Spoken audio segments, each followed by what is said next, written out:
வணக்கம் மக்களே, இது ப்ரோமோ உலகம். எல்லாரும் எப்படி இருக்கீங்க? சிவங்கி வந்து அவங்களோட இன்ஸ்டா ஸ்டோரியிலே நேற்று வந்து கான்சர்ட் போது எடுத்த ஒரு வீடியோ தான் வந்து ஷேர் பண்ணியிருக்காங்க. அதுவும் மானசி கூட எடுத்தது. அப்புறமா வந்து சிவங்கி வந்து அவங்களோட ஸ்டோரியில் 4 பேரும் ஒன்றா எடுத்த ஃபோட்டோ தான் ஷேர் பண்ணியிருக்காங்க.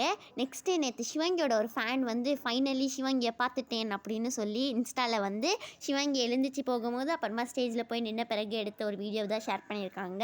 ரொம்ப நாள் கழிச்சு சிவங்கி வந்து இப்போ திருப்பி ட்ரெண்டிங்காக போயிட்டுருக்காங்க மக்களே. சிவங்கி வந்து ட்விட்டரில் ட்ரெண்டிங்காக போயிட்டுருக்காங்க. அதுதான் வந்து சிவங்கியோட அம்மா அவங்களோட இன்ஸ்டா ஸ்டோரியில் ஷேர் பண்ணியிருக்காங்க. ஹர்ஷவர்தனம் வந்து நேற்று கான்சர்ட் போது எடுத்த சில வீடியோஸ் தான் வந்து அவங்களோட இன்ஸ்டா ஸ்டோரியில் ஷேர் பண்ணியிருக்காங்க.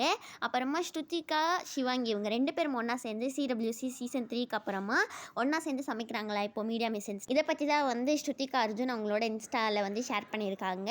அப்புறமா இன்றைக்கி அம்மு அபிராமியோட பர்த்டேங்கிறதுனால ஹாப்பி பர்த்டே அபி அப்படின்னு சொல்லி பார்த்திவ் மணி வந்து விஷ் பண்ணியிருக்காங்க. குரேஷியும் வந்து ஹாப்பி பர்த்டே அப்படின்னு சொல்லி விஷ் பண்ணியிருக்காங்க.